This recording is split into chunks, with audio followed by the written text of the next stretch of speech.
Here we What's up? go. What's up, everybody? By the way, before me and Julie even step into this thing, as you see below, the Falcons lost 20-6 Yep. today to the Detroit Lions. Yes, we But let me did. make one thing clear before me and Julie even get into this thing. If you thought this was a podcast or where we only come on when we win, wrong Falcon fans. We'll see Wrong too Falcon many.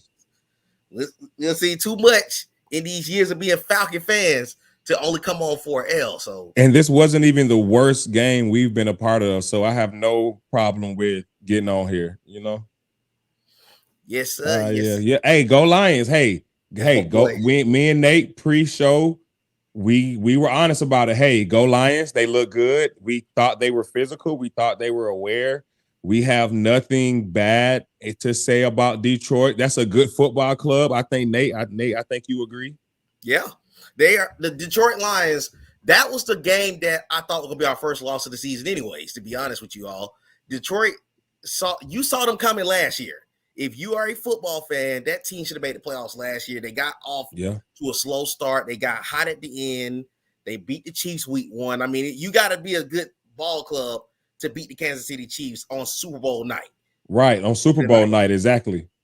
And then also they went to overtime with the Seahawks. The Seahawks barely escaped week two, so they could And that's easily bring up. another good ball club. The Seattle Seahawks is another physical. I would say Detroit, the Falcons, and the Lions all have similar physical, hands-on approaches when it comes to football. So those three clubs definitely aren't too far away from each other. Obviously, Atlanta with the quarterback, but as far as the structure of the team, they're not that far apart. They all want to put hands on you and whoop your ass. You know what I'm saying? You're right. You're right. And another thing, just before we really get into the statistics, for one thing, for me, I thought Julian said on the show, said it before we went on air. We came out very unprepared. We looked like we started slow, like we've started slow the previous two home games, and it got us in trouble today. Yep. We did not learn our lessons from the first 2 weeks. We looked at the fact that we were 2-0. This was the smack in the mouth that the Falcons needed, if you ask me, because overall, the offense did not show up today, and that goes from Desmond Ritter to Arthur Smith on down. It was a bad game from an offensive perspective. In Detroit, who came in, me and Julian just talked about this on Monday night, how they came into the game with 1 sack. I think they had 6 today. Yeah, they definitely did a number. And it's crazy because it's not like the Detroit front seven is this amazing pass rush unit, right? And or at least they haven't been up until this game. So it wasn't even that. I actually thought this would be a better game for us to fix some things in our pass protection, but that right side with Caleb McGrary is egregious. I expect Arthur Smith to do something about it. I don't know when. I expect him to do something about it. If he's a man of respect and authority and just downright getting down to business, I don't expect Caleb McGrary to be playing excuse me, to be playing a lot more football for the Atlanta Falcons. What I saw today was some of the worst pass pro by any O lineman in the entire football league I've saw in a very, very, very, very, very long time. That was horrible. It was one play in particular where he didn't even get his hands on anybody. The DN gave him a swim move, beat him inside, and I knew it was bad when I could see Caleb McGrary's face looking back at the camera. And I said, wow, you're not even looking at the opposite end zone. You're looking at your own end zone. That's how bad you got beat. That was a horrible sight to see, dog. I couldn't believe I saw that. I agree with you 100%. The offensive line had a very bad day. We've been talking about it for the last 2 weeks, how bad our pass pro's been. Caleb McGrary still to me was a draft bust. He had one good year last year.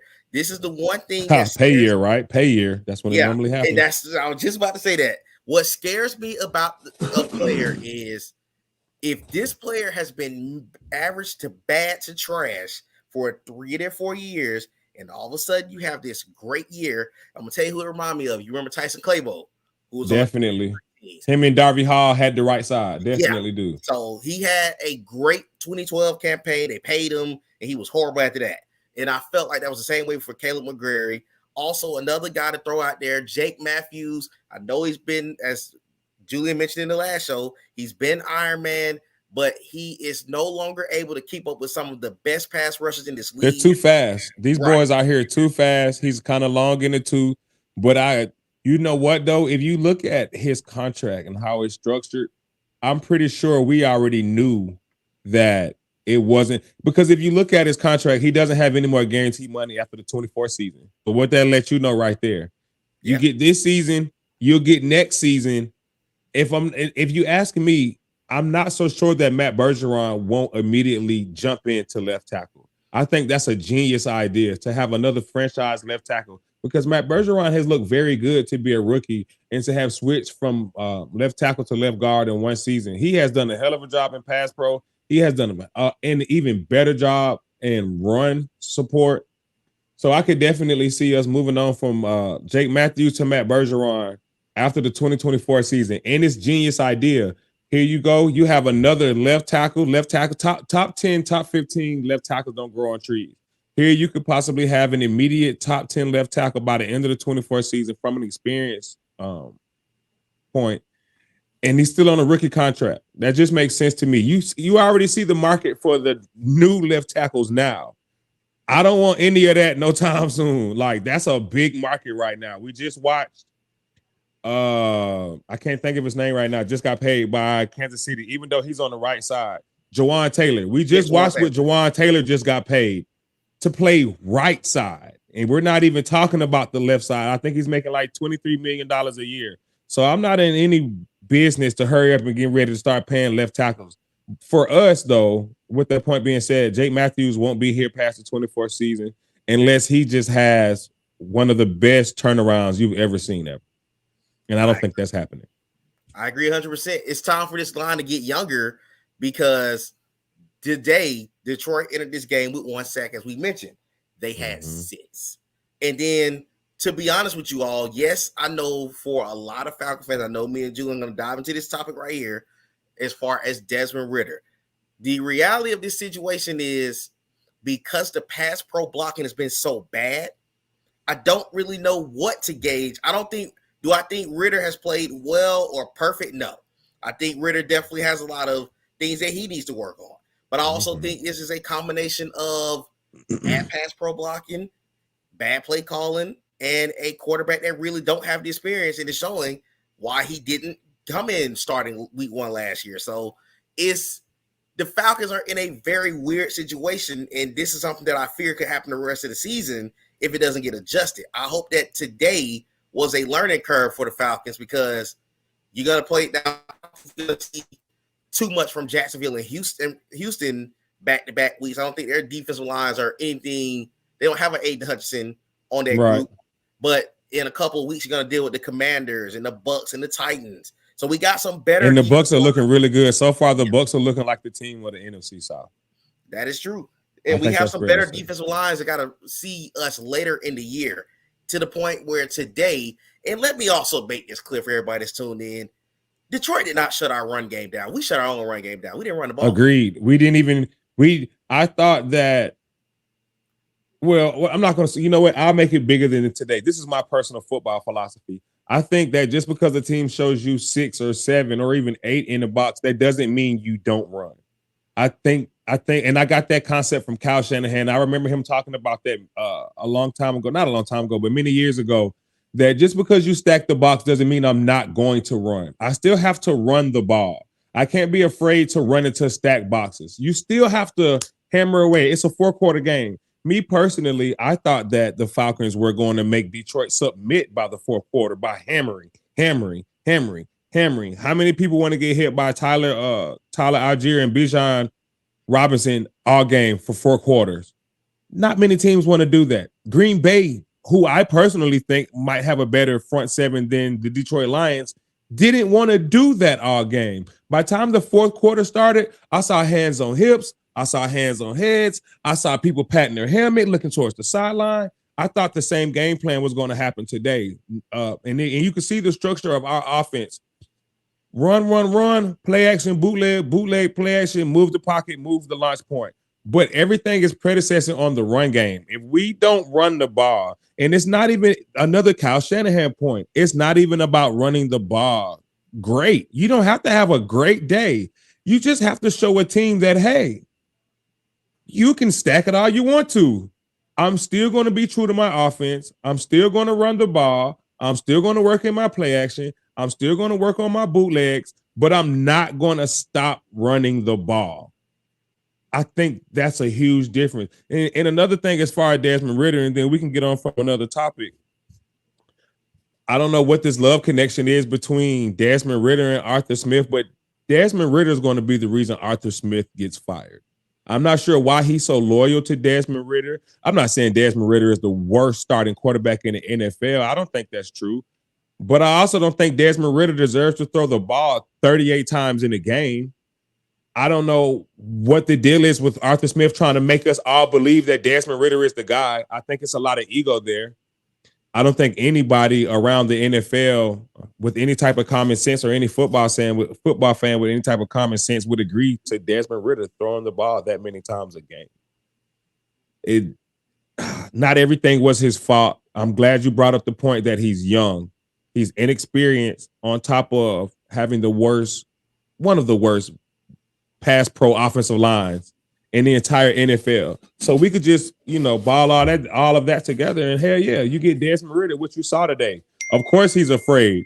He's getting smacked every game. Of course, when he has a pocket, he's still rattled because he just got smacked 4 times in a row. He sees Caleb McGarry literally looking him in the eyeballs as the plays involved. So of course he's terrified. Desmond Ridder didn't have the worst game, but he definitely could have done a lot of things better. Particularly the game on 4th down, the play on 4th down when he missed Drake London wide open. He threw it to the sideline.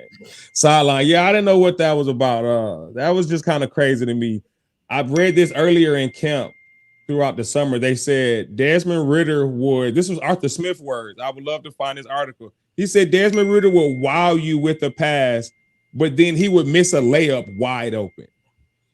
And I think he missed a lot of layups today. Yes, it was very obvious. He made some wild plays today and last week. But then when it's a layup, like last week to Kyle Pitts on the left side, dude, that's a layup. You missed it. You smoked it wide open. But then you turn around and do a 3rd and 15, and you hit Drake London on a dig route. Like, where did that come from? Right. Like, you got that in you? I want to see more of this. I don't want to see you missing the layup to Kyle Pitts on the left side. I want to see you hitting that 3 and 15 to Drake on a dig, or the play he had today on another 3rd down play today. He hit Drake London on the other side when Drake beat the one-on-one coverage. That throw was ridiculous. That throw was ridiculous. Yeah. Where did that shit go? Where did that go? Like, and then you turn around, it's 4th down. Drake is wide open. You throw it to the goddamn Gatorade on the sideline. I don't know, man. It's a lot to say, man. Go ahead. It did feel like he was throwing to the Gatorade, but I also agree with your point, too, as far as that's the best assessment of it, because in the first half, Ridder did not lose us this ball game. There was now people that's tuned in. I know we all talk about getting Kyle Pitts involved. Number one, Kyle Pitts was jogging on what should have been. He's hurt, bro. He's hurt, bro. He's hurt. You think he's hurt? I know he's hurt, bro. We have to. I'm gonna let you finish, but we have to add into the human element, dog. He had a season-ending injury last year, and he's literally limping all over the field. If he doesn't pull up on that post route, that's a dot from Desmond Ridder. That's a dot, bro. Yes, it was. He pulled up and he started limping. I thought he was limping last week. Yeah, that's a great point. But as you said, that was a play that was missed in the first half. We had a couple of drops in the first half from certain guys, but in that second half, as you said, Ridder started missing particular throws. There were plays that he shouldn't have made that he got away with a egregious interception that could have happened in the third quarter, but that was the drive that we ended up punting. And Right. I do agree with you as far as the Arthur Smith thing. Arthur Smith did the same thing with Marcus Mariota last year. And that's the problem that I have with Arthur Smith. I get it. Week 1, you were upset because fans was wondering why Drake London doesn't get the ball, why Kyle Pitts don't get the ball. Again, as me and Julian just discussed on Monday night, this was going to be the game that Kyle Pitts was going to really get targeted. He got targeted today. It was on and it was off at the same time. To me, my biggest problem with the Falcons pass attack is there is zero chemistry with anyone. It wasn't this bad last year with Marcus Mariota. At least Marcus Mariota, he would hit a Zacchaeus or Cordero. He was out here Zacchaeus was out here forcing pass interference penalties. I thought through 3 weeks, I think people were more open last year than they are this year. I see a lot of, and I told you this, I see a lot of two people in the same zone at the top of the route.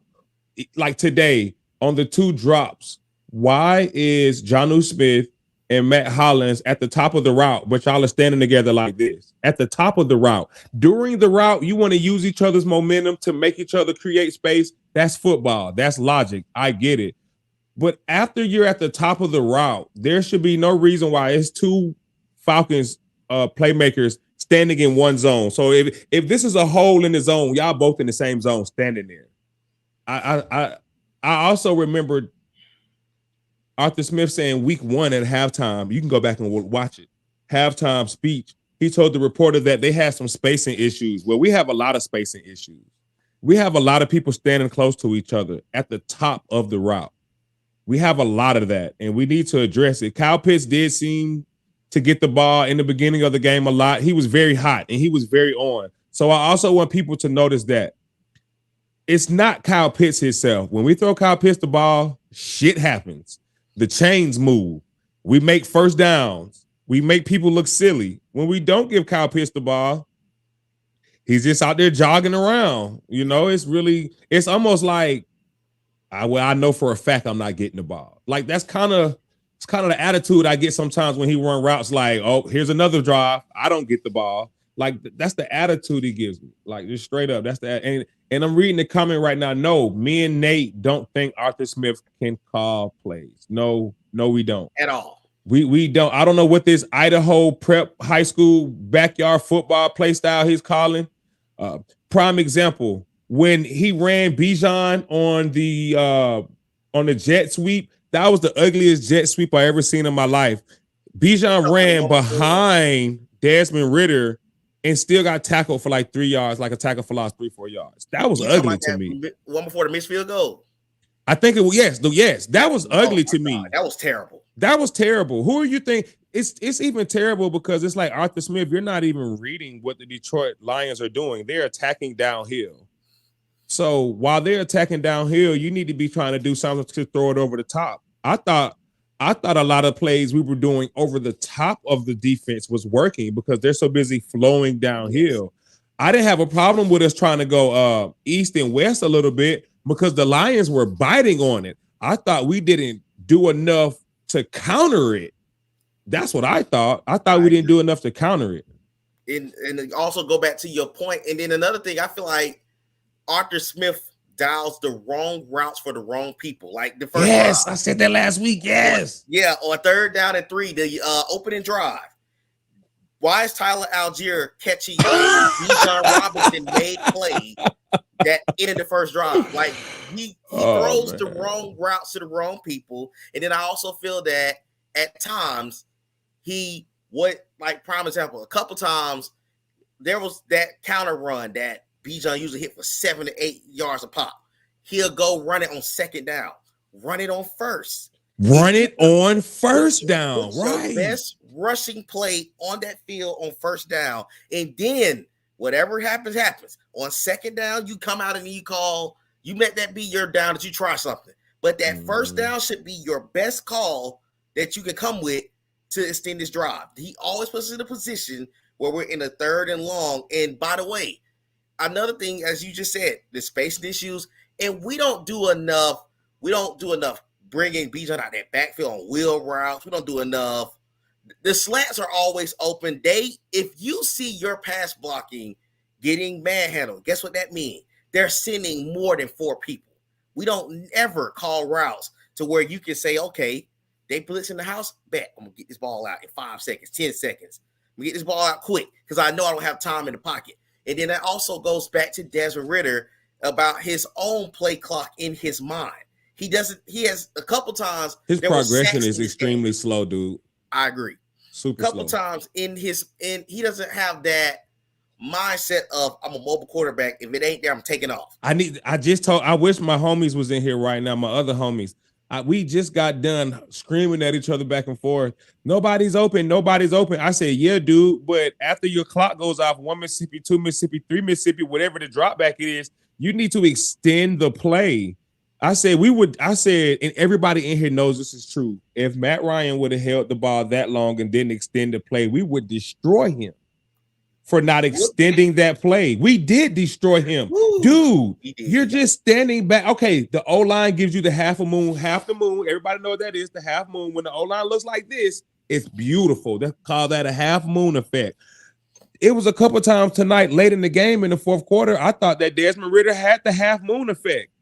But you're holding the ball like it's your baby. Like, you're just holding it. You're not extending the play, dog. Like, some excuses I give Desmond Ridder. I thought Desmond Ridder started the opposite. Normally he starts slow and he heats up. Today I thought he started kind of quick. And then as the game went on, it was like, yeah. Another thing I want to bring this up because I just thought about it right now. This is how much I'm paying attention to the game, people. If you don't believe me, go back and watch last week against Packers. First play of the game, screen.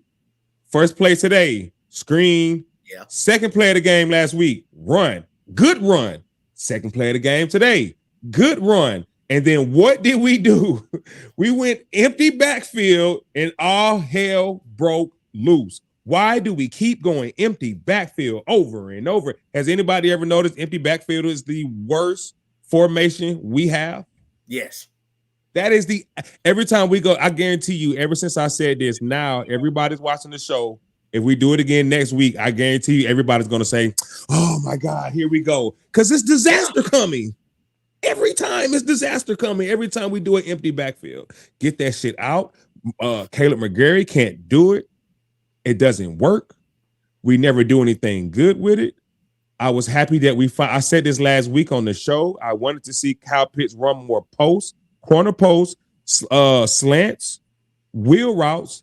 The very first play we kind of threw to Kyle Pitts deep was a post, and he was wide, the freak open. I want to see more of that. More. Everybody say Pitts runs lazy routes. No, he don't. He's just so goddamn tall. It just looked like that. But Kyle Pitts is always open. Always open. The sad part about, and also we haven't, if you all have noticed, we've done this show for almost 24 minutes. We have not touched the defense. Let me get them out the way real quick. The defense, I feel bad for those guys today. They played almost 30 minutes of football and held they held them to 13 points through almost 4 quarters. Matter of fact, give the defense a cheer. Yeah. I'm talking about all the baby kids. I'm talking about that was in a losing effort. That was one of the best defensive efforts I've ever seen from the Falcons, and we lost. Yeah. You know how many times I want to go back and look at this. I should have had this prepared for today. I want to go back and look how many times we had the ball in the third quarter, at least like 4 or 5 times. The defense, and it was very fast. It wasn't like it was long drives, and then the defense did bend and no break. Detroit, get the ball first, second, third down, offense back on. We don't do nothing again. Defense back on the field, first, second, third, back off. Offense, like we did that for like 4 possessions straight. You just knew eventually something was going to happen, but it didn't happen. I need to see how many possessions we had in that third. Sir, we are checking that right now. Let's see. And then after that, we'll get to Koo, because I'm pretty sure everybody wants to know what is going on with Younghoe Koo. So the Falcons they forced a 3 and out to start the third. Yeah, real fast drive. That's the That's the drive that we were talking about where that terrible play call and missing the field goal. They had another 3-minute drive where we made them punt again. We punted again. They punted again. That's 4. Bro, we had the ball like 5 times in the third quarter, dude. Yeah, we had the ball. Like the defense was getting off the game. The defense was getting off the field really fast. I thought that was the biggest difference from this defense to defenses years prior. I just couldn't put my finger on it. Dude, everybody listening, this defense is for real. We get off the ball. The pass rush is not as bad as it looks neither. I've seen it today. It's not as bad as it looks. It just doesn't play in sync for long periods of time. I thought the pass rush looked really good in the third quarter. We looked really fresh. I thought we moved the ball. I thought we moved the groupings and we changed the groupings up a lot to keep everybody fresh. I want to see that more. The pass rush gets hot as the game goes on, which is good. You love to see that. But I want to see us start fast as a complete team. That's what I would love to see. Oh, he brought a great point up, and I've talked about it. You've heard me talk about this. The linemen are terrible. I thought they were better today, but I do agree with you on that touchdown to Jared Goff. Once again, that's the issue that we have on. It's the timing of the alignment on third down. The same. It goes back to if you always watched the previous show. We talked about Jordan Love get that big run in the first half last week was because Calais Campbell was on the and me and you both. I think we even text each other like, dog. It's not even a matter of Kalis. Like Kalis, you're not even at fault for that because coach says this is your personnel. You go on the field. So Kalis, we're not even blaming you, dog. What the freak is that? And stop putting him on the edges on third. And remember, I call it third and pass rush, everybody. Right. On third and pass rush is just third and long. On third and pass rush, why is Caleb on the outside? Kalis on the outside. Just, why? It's like a free run to run to the edge for a quarterback. You don't even got to be fast. And you're right. And see, the thing is, everyone keep talking about, it's his fault. No, it's not his fault. Number one, he's 36 years old. So right, it's not his fault. Right, that's Father Time. He does enough. To be honest, Calais is doing a lot better at 36 than a lot of these D tackles that are in there. Younger boys, these younger boys. Yeah. So he does enough. He stops the run well. He what's up, buddy? Get pressure. What's up, buddy? But he stopped the run well. He definitely gets pressure. But on your third downs, like couple times, Bud Dupree got back there. You seen Caden Ellis getting back there. Bud has looked pretty good, huh? Bud has looked pretty good. They did. They definitely did. When you start sending your speed, that's when you see the pressure. Just like the defense was put in so many bad situations today that they kept under control up until that late touchdown. For example, we went 3 and out and they had a minute to change before the half. Grady Jarrett took the drive over by himself. To make sure that we didn't give up any points. The defense came out after the half. Had another great. These guys did enough to put this team in position and to go to Jules' point about Young Hoku. He's this close to being cut. Thank you, bro.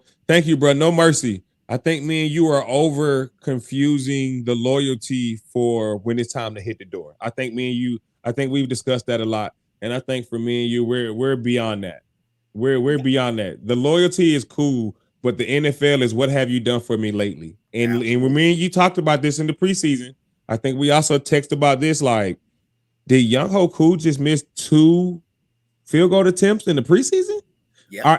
Are we going to have a problem with this in the regular season? And we are having a problem.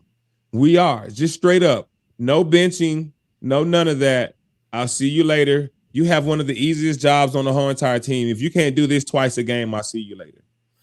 It just reminds me of Matt Bryant 4 years ago. Matt Bryant was one of our most efficient kickers outside of Moore and Anderson. Right.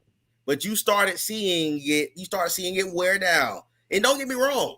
Young has done an excellent job to get a second chance in his career. But he's a prep kid, right? Didn't he go to prep school, like Harvard or something, right? He was Georgia Southern actually.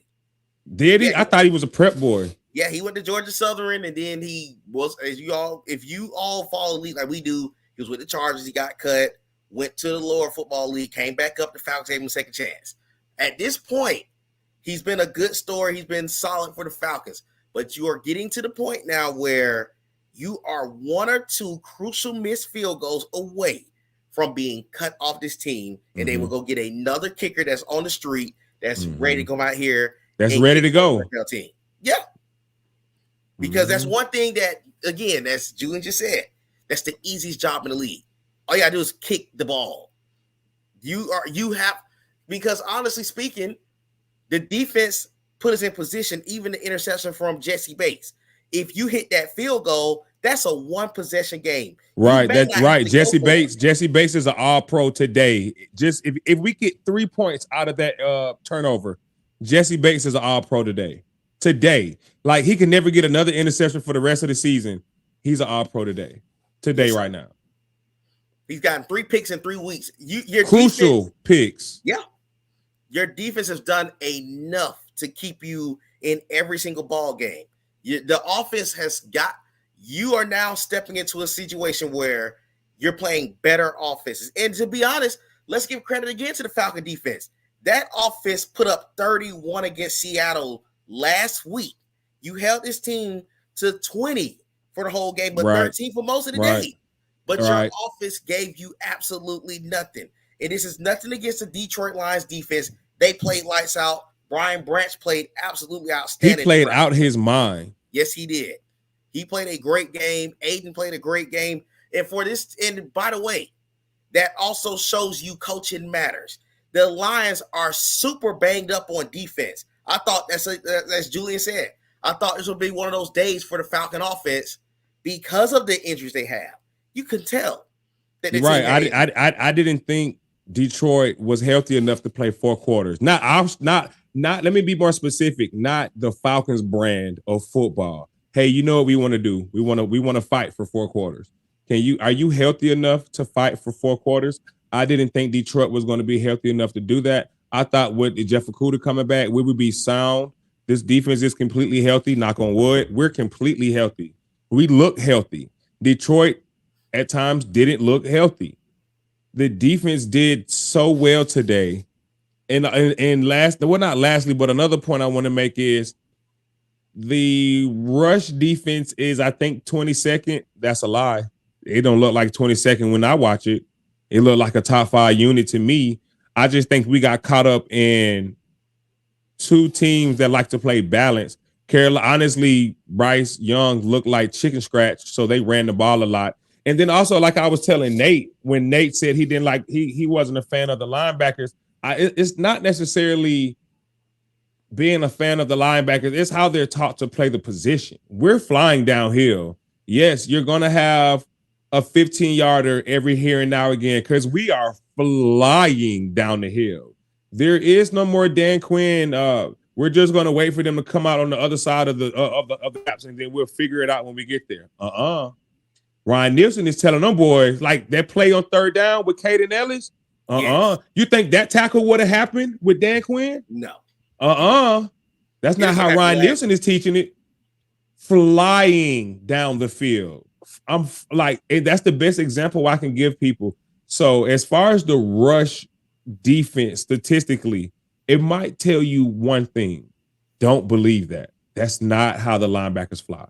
Oh man, he threw out a good comment that I want to also add the fact that none of the running backs, and that goes back to the point that me and Julian was making earlier, as far as and again, this is nothing against what Detroit did. Had a good game.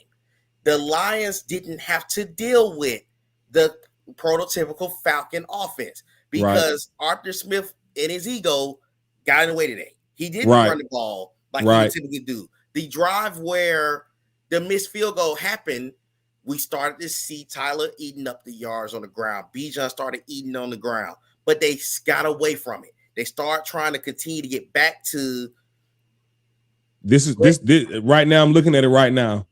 I'm finna show y'all and tell y'all what Nate means right now. Desmond Ridder threw the ball 38 times. Bijan Robinson, 10 attempts. Tyler Algier, 7 attempts. Desmond Ridder, 2 attempts. We're not even going to count those. They credited Kyle Pitts for a run. I don't remember that. So all in all, we had 17 attempts on the ground to Desmond Ridder's 38. You let me know, is that ego? Is that scheme? Or is that Arthur Smith using his ego and trying to force Desmond Ridder down his throat to show, ha, ha, ha, I know what I'm doing and you guys don't know what you're talking about? Is he playing the Detroit Lions or is he playing versus the media? Which one? Because I'm starting to believe it's against the media now. It's almost like you want to shut the media and the fans up. That's what it seems like to me. 38 times, dog. You have Bijan Robinson and you handed him the ball 10 times. And on those 10 times, he averaged 3.3 yards a carry. So that lets me know if you would have gave him the ball 25 times, we maybe win this game. You did not. And agree. I agree with what he just posted. That's what Julian is just talking about, because it's shown since the first year he's been here. He gets attitude with the media. Mm-hmm.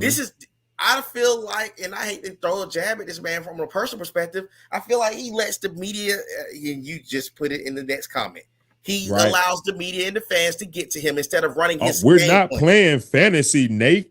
This ain't fantasy. Well, what the fuck is it then? Because last time I checked, in the beginning of the history of any sport, damn the NFL, basketball, hockey, lacrosse, wrestling, I don't care what it is. Normally the good team give the ball to their best players and they become good teams and they win.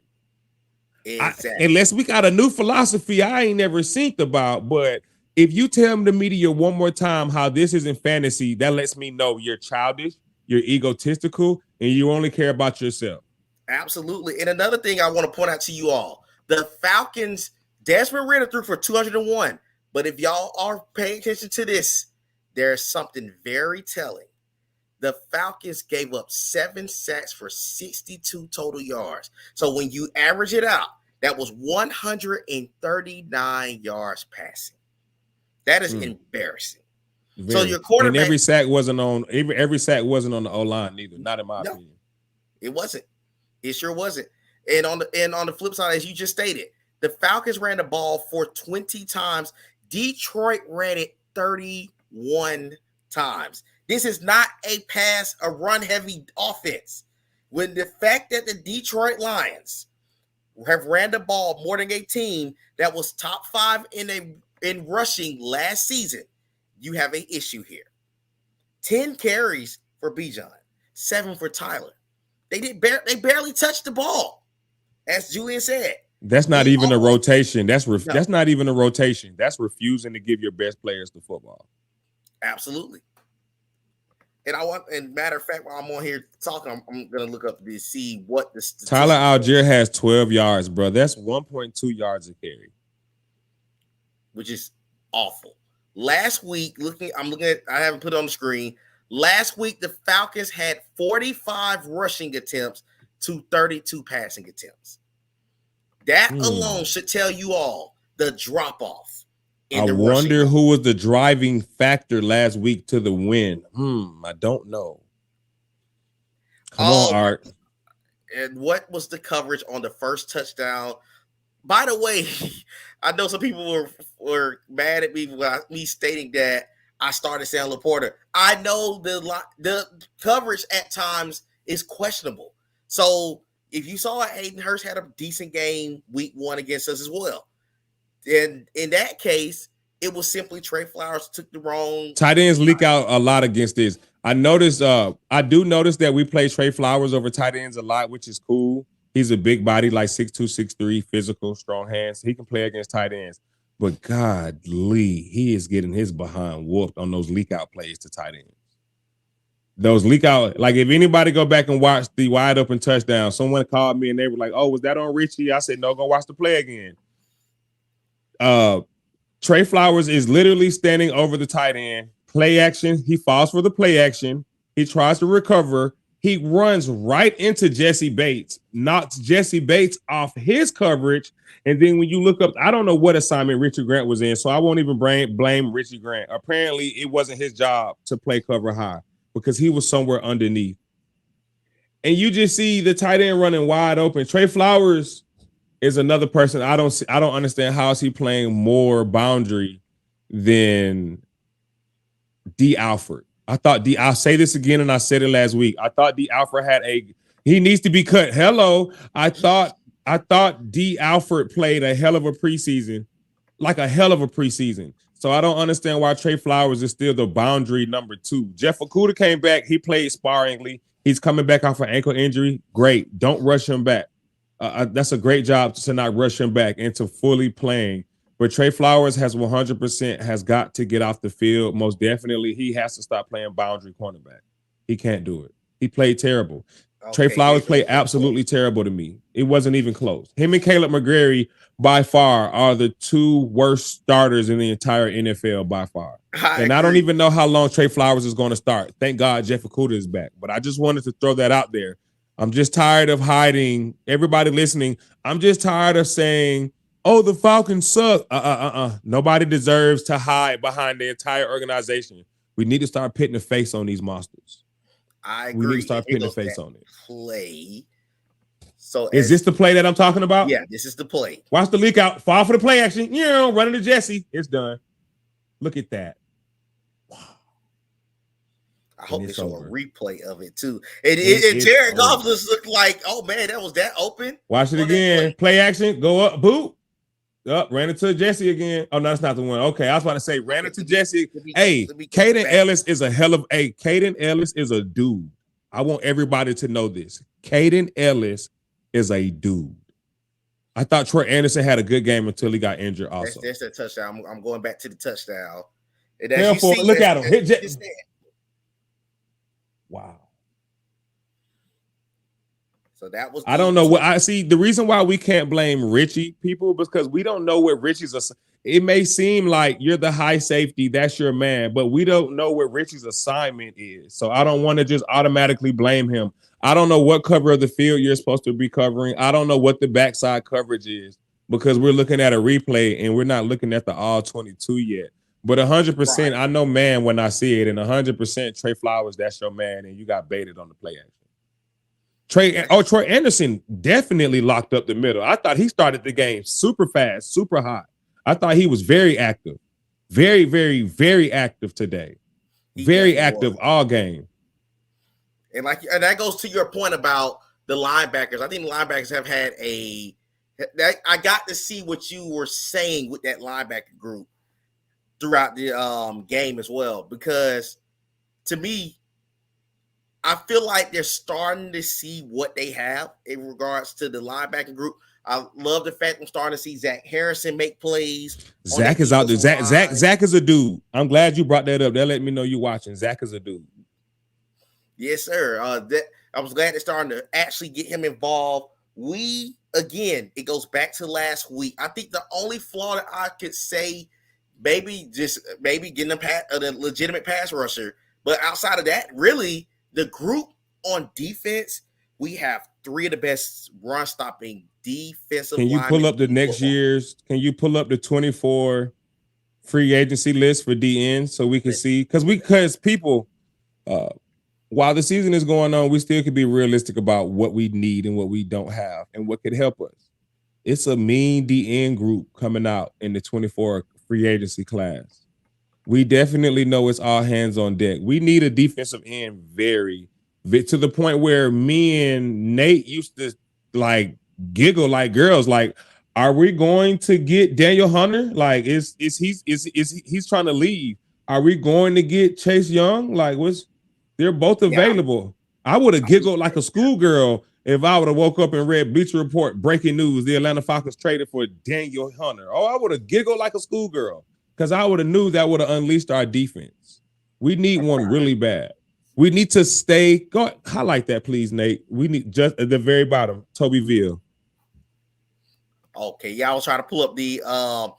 I do agree with this. Stay out of that 3-4. We do not have and we've been talking about this since last season. We don't have the personnel to go 3-4 anymore. We are really a 4-3. I thought we never did. I let's be real. I thought we never did. When Dean Pease came here, we were trying to get it. I thought we never did. We never had the D line for it. We never had the linebackers for it. I thought we never did. I thought we got caught up in the middle of trying to add those pieces where Dan Pease only lasted 2 years. So we didn't even get to begin building for a 3-4. Not Okay. necessarily. Grady Jarrett, me and you both can acknowledge that. He ain't no damn defensive end. No. We've screamed about this every week. And every week. To answer your point about the guys from this list may have been updated, but some of the guys that are out there, Danielle Hunter, Brian Burns, Montez Sweat, Rashawn Gary's another possible defensive end out there. Josh Allen for the Jaguars is another guy. Sneaky good. Chase Young, as you just mentioned. I'm looking at the top 50 list on NFL.com. Josh Ooch, I don't know if the Patriots have extended him. I was just going to say from the Patriots. Leonard Williams is another guy from the Giants. He's also, don't know if he got extended yet. He probably will. The Giants have a lot of cap to mess with. He probably will. If he hasn't already, he probably will. Yeah, but as you said, the Falcons are in position.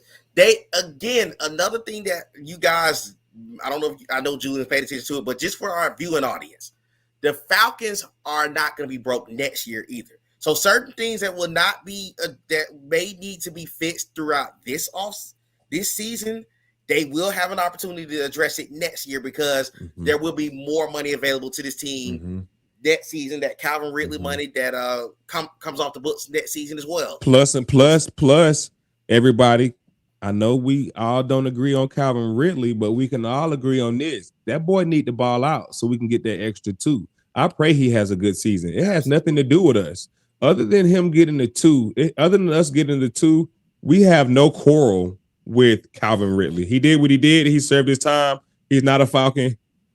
Fine. But please ball out. Please continue to ball out. I want this 2 bad. Because this is a deep defensive class coming up. We need that 2. That 2 could be the difference between us trading up for a top premium quarterback or a top premium defender coming up this draft.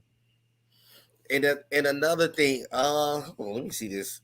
No, that is absolutely false. That's not true. That's not true. We got to start having some accountability going on. That man wasted millions of dollars on a $1,200 bet.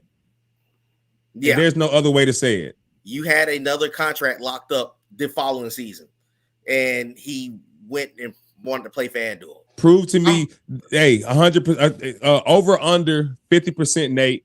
If he wouldn't have got suspended, he would have got extended last year by the Falcons. Over or under 50%. With probably, I'm going 100%. He would have been a Falcon right now. He would have been extended. And looking hindsight at him, you don't make that mistake. You now look at a receiving core, and another thing. If Ridley doesn't make that mistake, this would have been even more pressure on Desmond Ridder because you would have had a group of Drake London, Bijan Robinson, Kyle Pitts, and Calvin Ridley. So one of the things, and let me see, I'm taking accountability. I'm saying how they had to get him out of here. It's kind of when you're setting a tone in the locker room, in the building of no nonsense, you can't. If it was an accident, that's one thing. You know how many steps you got to go through to place a bet on your phone? Like it's funny. Like you have to go through a process, make an account, add your debit card, place the money, then press in. I don't think that sounds like a mistake. And I put this also out there, Julian. I don't know if you may have seen NFL locker rooms, but one of the top things that are in that locker room, they talk about no gambling. Those rules are out there. That's one of the things that is out there, and that's something that, the NFL is not the perfect league, but that's one of the top things that they choose to do. Because let's be real, all of us as fans, at one point or another, think that things are fixed, rigged, whatever. So to see a player gambling would further ruin the reputation of that. Right. It doesn't help. It doesn't help at all. Like let's be honest here, y'all. Could you imagine you woke up, breaking news, Peyton Manning got caught placing 100,000? We would lose our minds. I would talk about that to the end of time. What's my dude name? The referee for NBA? Donahue. Donahue. Donahue. They talk about him today. Yeah. You get what I'm saying? Like, You Right. can't do that. You With can't baseball, you hear Pete Rose still to this day. To this day, the MLB is mad at him for the precedent that he brought to MLB. Oh, y'all all betting, y'all all cheating, y'all all this, y'all all that. But now, with that being said, I think Nate agrees. Would I take Calvin Ridley over a second overall pick? Hell yeah. Hell yeah. Absolutely. Damn that second overall. Calvin Ridley is a premium player, regardless of position. In the Falcons, as we're looking at right now, we don't have too many premium players. I would definitely take a premium proven veteran over a second overall pick. Unless that second round pick was Mekhi Parsons or something. Michael Harrison Jr. I mean Marvin Harrison Jr. Now I'm not gonna lie to you. I still don't know. They're lucky that they handled that situation better that the NFL handled that, because that could have been a bad look. Right. This coming from two guys that cannot stand the New Orleans Saints. That was one of the worst calls I've ever seen. Right. That can't happen. Because I try to push this on other people that so they can respect their own fanhood.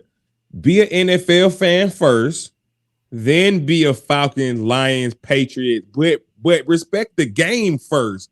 That way you will have a better understanding of NFL logic, and everything is not an emotional response. Respect the game, look around the league, understand what's going on, and you respect it.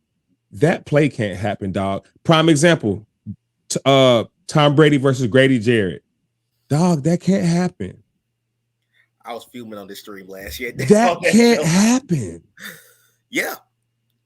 You're right. You're 100% right. And that's some of the things that people don't take into account. Sometimes don't take into accountability of when it comes to why that situation was so serious. So the casual fan will be like, he was just playing, just betting. No, you have to look at the overall perspective of the game, because there are still to this day, there are games, there are calls that are going to be ridiculed to the end of time. So to have something like that happen would be the worst thing possible. Come on now. You can't tell. Find me a Falcon fan that's not going to tell you that was the 100% cheating, quote unquote cheating, when that ref pulled out that yellow flag when Grady Jarrett sacked Tom Brady last year. Find me a Falcon fan that say that wasn't cheating, or it was some type of rigged shit going on. That's why you can't have things like Donahue. That's why you can't have things like Calvin Ridley or the Colts players who just got caught gambling. That's why you can't have that. It just looks awful for the league. I'll spend less money if I think you're bullshitting me, right? Right or wrong. If I knew the Detroit Lions were going to win today, like if I knew it, if I read it and I knew it, I'm not betting shit. I might not even watch. Some fans really strongly feel that way. What are we watching for? They already have who's going to win. So yeah, you just can't have that. You are correct about that. And for as far as this game will just drop us to 2-1. It was the first loss of the season, so it don't hurt us in the large perspective of things. Also, we had the Saints lose today. Facts. They blew a 17-0 lead in Green Bay. And how do you think the Saints fans feel right now going into halftime, 7 to an egg and losing by $1? You a dollar short. And we just beat the Packers by that same $1 last week. Absolutely. And they're going to, and that's another thing that great point that you just made. That situation is for us, we just need to mistakes can be fixed, injuries can't be. They're going into a situation where Derek Carr missed the rest of the game, and they had to deal with Jameis Winston and Taysom Hill, and their game just fell apart from that point on. It did. It fell apart, and we're very healthy. We have 11 starters on defense. I don't know how many teams can say that around the league. That is true. And leading into that, as you all know, this is the next week. We will be on here probably 1 o'clock early, because we're playing at 9:30 in the morning. So everybody might want to go ahead and get ready, because Wait a minute. That's right. I'm on the West Coast, so I have to get up at 6, 8. Well, I'm a streamer on TikTok, so I'm already up. But dang, I got to get up at 6 o'clock in the morning because they will be in London. Yes, sir. That's the first London game of the year too. And while we're here talking about Calvin Ridley, we see him next week. They're coming off a bad loss to the Houston Texans, who, oh, by the way, the Jaguars gave up the first kick return to a fullback in NFL history for a touchdown. So they're gonna be coming off a bad loss too. Right. How do I feel about next week? Yeah. I think it's proven by now that the secondary can probably handle any wide receiver group. I think I say that proudly.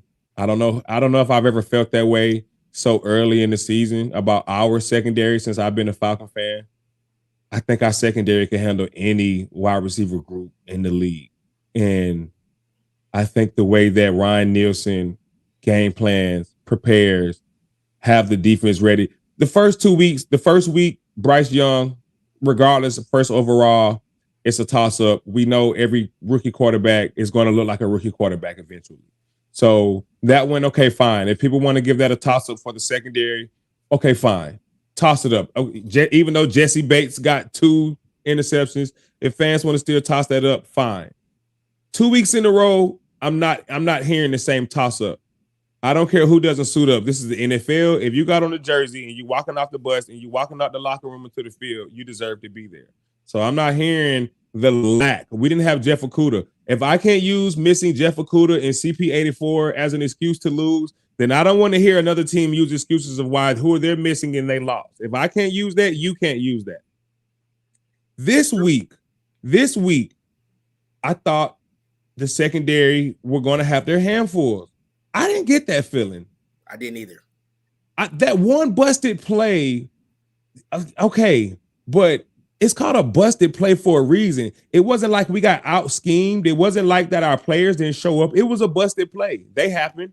Guess what? We've had busted plays. We just had one last week on the flea flicker or whatever the hell it was from Desmond Ridder to Matt Hollins. We just had a busted play. They happen. You're going to have busted plays. They happen. But when it came to scheme versus scheme, man versus man, I felt really good today about our secondary. I don't see why I shouldn't feel the same next week. We have the number 2 pass. We have the number 2 pass defense in the league. I agree. I don't think that's too far-fetched. I think we look like the second best pass defense in the league. Yes, it was a touchdown. It was. But I told Nate last week, I said, Nate, this is definitely an underthrow. However, if you can show me a lot of quarterbacks that can throw from their own 30, from their own 30 to the opposite 15-yard line, that's a long throw. So yeah. I just want to say that. That's a long throw. That's like 55 yards in the air. That's longer than half the football field. I just wanted to say that. I do agree. And I agree with you as far as going to that Jaguar game. I like Trevor Lawrence and company, but I just don't know. To me, I got to go watch that Houston game. But to be honest, if they had a day like that against the Houston Texans, the Falcons can run the ball well on them. The Falcons secondary, Calvin Ridley would be the only person that was completely scared me in the secondary. Even then, I think AJ's having an all-pro season. Granted, I know somebody's going to say, or they're thinking it, but he hasn't faced the real number 1 wide receiver. Yeah, that's true. But literally, everybody you placed on AJ's side has disappeared for the entire game. And not to mention that we've seen Calvin Ridley. You ain't trying to bang. You trying to run crisp routes and you trying to be wide open. You're not trying to bang with AJ Terrell all game. You're not. AJ Terrell is one of the most physical corners in the entire football league, and no one gives him credit for that. Give me my chance. I'll take my money on AJ over Calvin. I see this comment from Curry. What's up, man? He said Calvin might go for 200. I don't see it. It would be. I don't see 200. This secondary is not bad to go for a 200. I don't see it, especially with Jesse Bates over the top. I don't see it. Not including Troy Anderson and Caden Ellis actually know how to cover ground. I don't. Oh, as an overall secondary, if you include the linebackers, I don't see it, dog. I don't see it. And let's be honest, Amon-Ra St. Brown had 80 yards receiving, and several of his big plays happened on Trey Flowers and D. Offer. A lot of it didn't happen. Let's be honest. Let's just be honest now. Yes, it did. And this is just not talking Falcons. This is talking watching the game as a NFL fan. As so an NFL anybody fan that's watching the stream that's talking about y'all Falcon fans, look, if you don't watch the game, man, I'm probably about to hurt some feelings on this stream. Whoever watches, let me go ahead and be real. There's a difference between being a Falcon fan and a football fan and not knowing what the heck you're talking about. And all three of those things can be true. You can sit there and watch a football game and say, this guy's locking this guy up. That guy's locking that guy up. There has nothing to do with the shirt that myself or Julian has on our shirt. Right. If you go to that last comment right there. Keep talking, but go to that last comment so we can get on that, Nick. That goes back to what we're talking about. With the times that they were matched up, that ball wasn't getting thrown that direction. Jared Goff played a very smart ball game. He did. He really did. I thought Jared Goff played a clean game, but I also thought our secondary made him hold the ball a lot today. We don't give up. Like, outside of the one busted play, and remind you guys, it doesn't matter how good your secondary is. It doesn't matter how good your pass rush unit is. It doesn't matter how good your run defense is. You're going to give up a 15-yard run every blue moon. You're going to give up a deep shot every blue moon. You're going to give up a broken play every blue moon. Outside of that one broken play, maybe two broken plays, I didn't see a lot of shots downfield. I don't think Jared Goff even had a chance. True, and Amon is a talent, but dog, we just got to call a spade, man. Ain't nobody really beating AJ. I think AJ in this defense has unlocked him again. He's in your face. It's press. It's man. I don't got to travel as much unless that's the game plan. I got Jeff Okudah on the other side. I got Jesse Bates above me. I don't have to travel that much. So I can whoop ass to whoever comes on my side. Absolutely. Some will like it, some won't like it. Hey, guess what? I like D. Alfred at nickel. I do. I like D. Alfred at nickel. I do too. And I like our secondary, guys. I'm not trying to be a homer. I'm just trying to be realistic. I really, really like our secondary. So I really do. He said Jazz pass rush. That has to be. Hold on, before I touch that, you're asking for first of all, let me be honest. He's not asking for too much from AJ. He's doing what he's supposed to do as a cornerback one. That's why you have other talent on the team that can do their job. At the end of the day, there's gonna be times where he's not gonna be matched up with Calvin Ridley. It's gonna be matched up with Christian Kirk. Right. That's not real. And by the way, he not only got matched up against St. Brown, a lot of plays started happening with him and Sam Laporta. They weren't really going that direction once AJ Terrell got in that space. They was having to target the linebackers more so than target AJ Terrell. They went after D. They went after Trey. And going back to his comment about the Jack, that better be that they better do that. If they're going to win next week, that's going to have to be their game plan. Because believe me, the Falcons will go back to the drawing board and look at I think so. I don't think next week.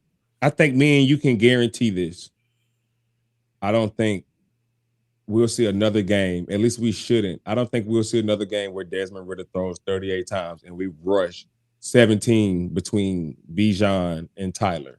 If we continue to see that for the rest of the year, that lets me and Nate know we're right about Arthur Smith. This is not about you fixing the offense. This is not about you fixing the organization. This is about your ego. This is about you telling the media and the fans, giving us the middle finger and telling us I'm right, you're wrong. This should be another game where we throw 38 times. I don't care who it is at quarterback. There should never be another game where we pass 38 times, but Tyler and Bijan only touched the ball 17 total times in the run game. And let me go to this point, and that goes back to what we said earlier in the stream. They did not show how to limit this offense to one dimension when you run for double. You ran for 25 less carries than you ran for against the Green Bay Packers, who have a better defensive line. They did not show. They showed how to. They showed how to get after the quarterback in the pass attack. They did. I would give them the props on what they did as far as limiting the passing attack. 38 times, though, shit. That's a lot of dropbacks. 38 times you're going to hit the quarterback. Yeah, you're going to have some fun in that backfield. But when you're talking about shutting down a team from start to finish, that means we ran 30 times and still couldn't do anything. And that didn't happen. So you showed how to stop them in the passing attack possibly, but in the rushing attack, you didn't do. The Falcons shut themselves down today. Arthur Smith didn't even if we got stuck on first down or second down in a run game, we literally just left it alone for the rest of the drive. And Desmond, matter of fact, I'm gonna go back and look. I'm pretty sure there are drives out there where we didn't even rush the ball. We threw first, second, third down. I guarantee it. It's a couple of drives we did that on. Absolutely. And I'm gonna hit this comment in real quick. You think Zach Harrison definitely showed some great things these last 2 weeks for sure. I don't know if he's starter ready yet, but I definitely think he'll be a big part of rotation. What about you, Julian? What do you think? I think Zach Harrison has showed progress every week. I think we showed why we got him. I think we showed why he was a steal. People forget that I think he was Mr. Ohio, if I'm not mistaken. That's the number one high school football player in the entire state. He was a 5-star recruit. He has the same measurables in athletic ability as Nolan Smith. You can go back and look at the combine numbers. They were very identical. The only difference was that Zach Harrison weighs more, which I think should translate better at the NFL level. Is he as polished as far as playtime and usage as Nolan? No. But I do think that the more I see Zach Harrison on the field, the more I like Zach Harrison. Don't expect a high sack count. I don't want people to be confused and say, oh, well, man, he only had 1 sack on the season. That's not how that works. Is he winning? This is how you see if he's progressing. Is he winning his one-on-ones? Don't worry about the overall scheme. Are you winning your one-on-ones? Would you say one-on-one if nobody else was on the field, oh, Zach Harrison, he won that rep. Zach Harrison got shut down that rep. That's how you dictate young players. Are they winning one-on-one? That's true. Oh, he came in late. Cool missed another field goals. It's time to worry. Yes, it is definitely time to worry. Past time. It's definitely time to worry. He is, as we said earlier, he is another miss or two away from being cut. That's basically what we said earlier. Yeah, seriously. We definitely said that. But before we wrap it up, do you have anything that you want to hit before we get up out of here, bro? What's the major thing? I want to be very patient with Arthur Smith and Desmond Ridder as a duo, as a couple. Because I want to be logical as a football fan. Every rookie, because essentially Desmond Ridder is a rookie, essentially. I don't want to jump the gun with a rookie quarterback and say, oh, he's trash, he's sorry, sit it down, because he's only 6-7 days on the job. Nobody's a GM a week on the job. You know what I'm saying? Nobody is. You're not that good yet. But I also think his progression isn't very fast. I think if you compare him to Brock Purdy and Jalen Hurts, two other guys I don't think are all world at anything. I think Jalen Hurts progresses as a quarterback faster. I think Brock Purdy progresses extremely fast. Like, he went from being a nobody, Mr. Irrelevant, to he's pretty good. Is he the best deep ball thrower? No. Is he the fastest? No. Is he Mr. Athlete? No. Does he progress really fast through read? Yes. Does Ridder? No. Does Jalen? Yes. I think Ridder progresses very slow. I think Arthur Smith holds his hand a lot. Outside of the sacks, I think Desmond Ridder is not going to be our quarterback for the future. He just doesn't have it to me. That doesn't mean he won't have it later. There are just certain things about him that I don't like. His progression is horrible. He holds the ball. He doesn't see the field. He's a one-read quarterback. Literally, it doesn't matter what that one read is. If it looks good pre-snap, he's going to it. It doesn't matter what you do post-snap. If it looks good pre-snap, I'm throwing that ball over there. I don't like that. No. Last but not least, before you get going, I bet y'all stop crying about Matt Ryan now. I bet y'all stop right now. You don't got to be a fan of Matt Ryan. You don't even got to like Matt Ryan. I dare you to say that Matt Ryan didn't make you feel good early in his year on Sundays. I dare you to lie. Any of y'all, I dare you to lie. Matt Ryan has won us so many games just from being prepared. I don't think Desmond Ridder is prepared on a lot of these plays. Hey, I like that. And I guess my wrap up is, and Aaron, I do see your two comments. You kind of, we actually hitting basically what you were saying in the comments. But I do agree with everything Julian said in regards to number one, the whole Matt Ryan thing. We've been fortunate. We had back-to-back franchise quarterbacks from Michael Vick for 6-7 years. We had Matt Ryan for 13 to 14 seasons. So now we're going through that stretch of and this goes to the fact of, and I do agree that at this moment, I think the Falcons' number one pick will be a quarterback going into this. Who would you go with? I see. That's my question to you. And then I see another question I would like to hit on before we leave. It says, it says, how long are we going to be patient with Ridder? Okay. But before we answer that, if the draft was tomorrow, regardless of what pick we're at, if we had the option to jump up and get whoever we wanted, not named Caleb Williams, let's do that to make it interesting. Any player other than Caleb Williams, the draft was tomorrow. If we could get them, who would you get? I might shock a lot of folks with this one. Shedeur is my number 2. And passer right now in college?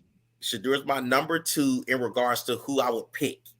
Okay. I think my number 1, and I see you got Drake Bay and Bo Nix in the comments, Arlo, it would be Michael Penix Jr. I think Michael Penix Jr. would fit the Falcons to a T. He's a very balanced guy to me. He's to be a quiet Heisman candidate. If you have been watching, if you ask me, he's the leader right now. I know Caleb is in Hollywood, right? Lights, camera, action. But are we talking football right now? Michael. Yeah. Give me Michael. Y'all gotta go watch tape on him. To me, he could have came out last year. But I understand why he's to me, his stock is better this year.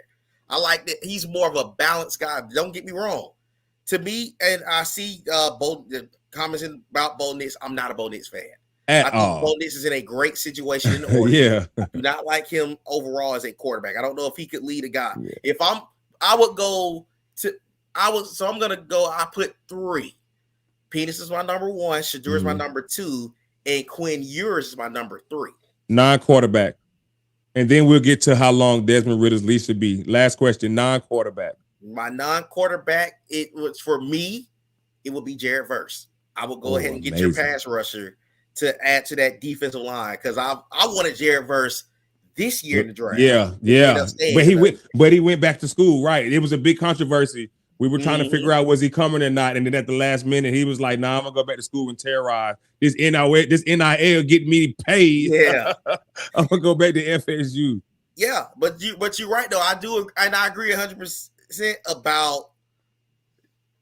If you watch Jared Verse, he's an outstanding pass rusher. Ready today, right now. Yeah, adding him to this defense, you're probably gonna find yourself having a top 10 defense right now.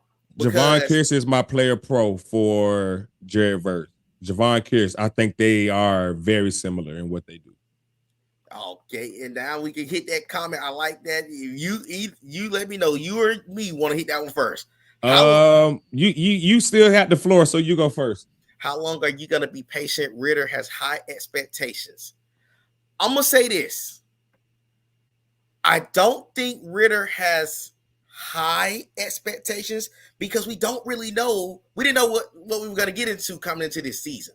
Right. As far as Ridder's patience to be 6 weeks, it depends on what the Falcons' record is through 6 weeks. You have. Give me an example. Give us an example. What if? Okay, let me set the role. let's do it by quarters. The first 4 weeks we split 500. By week 6, we are 2-3. We lose that week 6 game. We're 2-4. Is Ritter still going, or is it time for Taylor? I'm pulling. If we lose, if we go to 2-4 after the Commanders game, I'm pulling Ritter, because at this point, yes, Houston is a rebuilding ball club, but this team is better than Houston team. I think this. Am I wrong for saying this, people? Is this team very familiar to Jayville, the 1 year pre Trevor Lawrence? They had the weapons, they had the defense, they had the coach, they had everything. They just didn't have the quarterback. I think this team is very similar to that Jayville team. All they needed was their one quarterback. I can see that, and that's the reason why. And let me see. I'm gonna throw this up because I like this comment as well. He could it's not to me. This is not unpopular. I feel that Desmond Ritter got the opportunity to see, okay, we draft you 3rd round. Are you our guy? Are you our guy? If you're not our guy, we know where we can go next year. If you are our guy, guess what? Because us as Falcons fans, we wanted to get the pleasure of finding that gem in the draft, finding that Dak Prescott. Man, we're trying to get off, but these questions are crazy. Yeah, we get some great questions. So at the end, oh man, y'all killing us right now. But yeah, but we're gonna end it with that. We want to end it with that Ritter question though, because that Ritter question is just the perfect one to end the show with. But and I think in that playoff question, I think it's too soon. It's 3 weeks in, so I don't want to jump into that question just yet. Let that be a later. Right, that could be a good closing. That could be a good closing question. And for me, the fact that Ritter could, let's start with the leash and the expectation. The fact that he's a one-read quarterback lets me know that the leash is tight as hell, like a noose around your neck. That's number one. That lets me know that you're not. I was happy to see Ritter do some line adjustments today, though. I noticed that he definitely walked up to the line and did a few adjustments, so that was a plus. I didn't see that versus the Panthers. I didn't really see that against the Packers neither, so that was a plus. You're getting more. You're getting.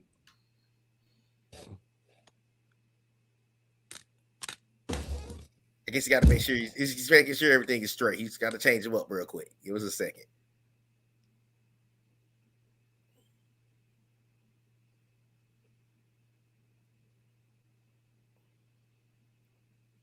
Hello. All right, there we go. Yeah, there you are. All right, yeah, there we go. They went dead. You're getting he doesn't have a tight. He doesn't have a lot of wiggle room that I'm noticing from Arthur Smith. He doesn't have 1, 2, 3. Like, he's not scanning from left to right, right to left. He doesn't do a lot of that. It's literally one read go, one read go, one read go. So the leash is definitely tight as far as expectations. So I don't think the expectations are that high this year. I think they expect him to run what they're calling. And and based on what Arthur Smith is calling, how can you think the expectations are high? Look what he's calling. It looks very bland. It's like cooking potatoes with no butter, no salt, no pepper. It's just potatoes. You know what I'm saying? It's food. You can eat it. You ain't gonna die, but it's potatoes. You know what I'm saying? 1 year. That's it. 1 year. A full year. When do I bench him?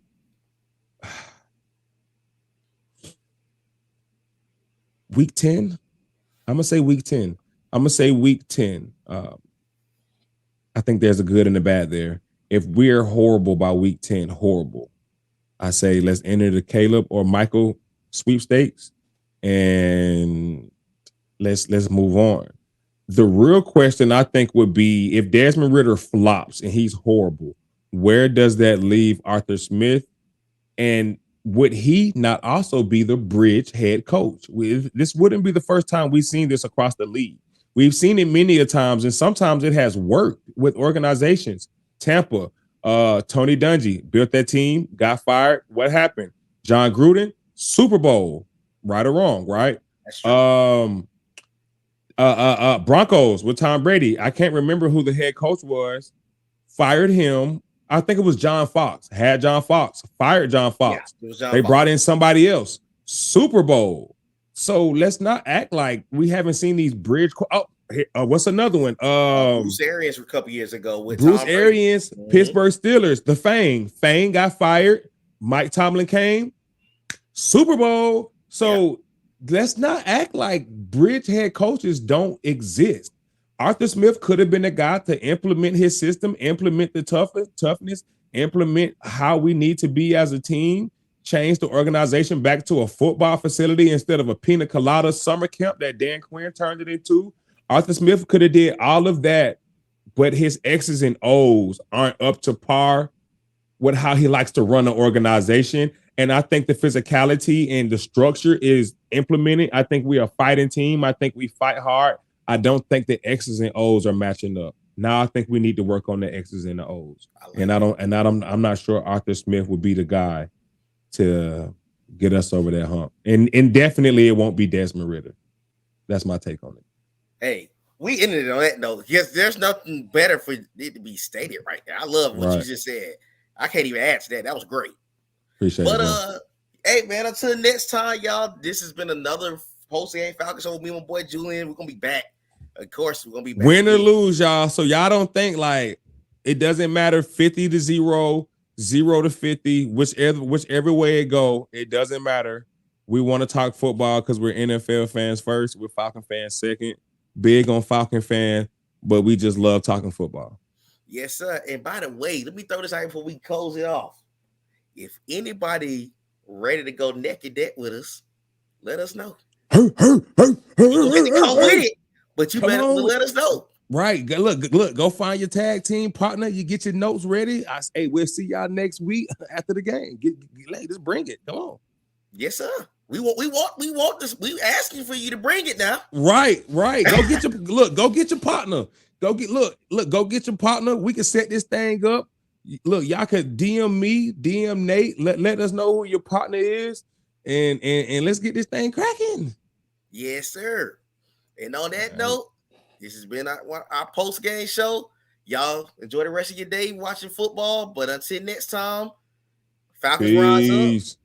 Yes, rise up, baby. See y'all. All right.